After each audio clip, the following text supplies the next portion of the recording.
अस्सलाम वालेकुम। मेरा नाम उमर याद है जी। कोट नवाब शाह मंडी बौलदीन दे रहने वाले।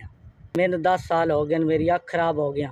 उस तो पिछे मुड़ मैं शीशे आया ना जान लगा। पहले मैंने 700 रुपया देंदे सन, हुण मैंने जी 500 रुपया दे रहे ना जी। मेरी लत्त शीशा वज्जा है जी, मेरी लत्त कमज़ोर हो गई है तो हुण जी वो काम नहीं होंदा तो हुण जी 500 रुपया मैंने दे रहे हैं। मैंने जी अगे 700 दे रहे सन तो हुण जी मैंने 500 रुपया दे रहे हैं जी। मेरे 4 बच्चे न तो 500 रुपये च गुजारा नहीं चल रहा।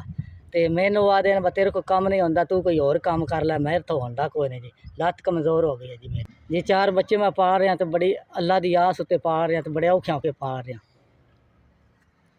1 2 4 जी। अल्लाह तुहाडा भला करे, अल्लाह तुहानू सुख देवे, अल्लाह तुहाडी लंबी जिंदगी करे। बच्चों का कोई लून मर्च जी बन जाएगा जी। तुहाडा 4000 आ गया तो मैं लून मर्च लिया दा। अल्लाह तुहानू सुख देसी दा, अल्लाह तुहाडी लंबी जिंदगी करेगा तो अल्लाह बच्चों की रोटी जी 4 दिहाड़े अपना सुख ना खा लैन दे जी। मेरे बच्चे तो मैं हर वक्त तुहानू दुआई दें दे।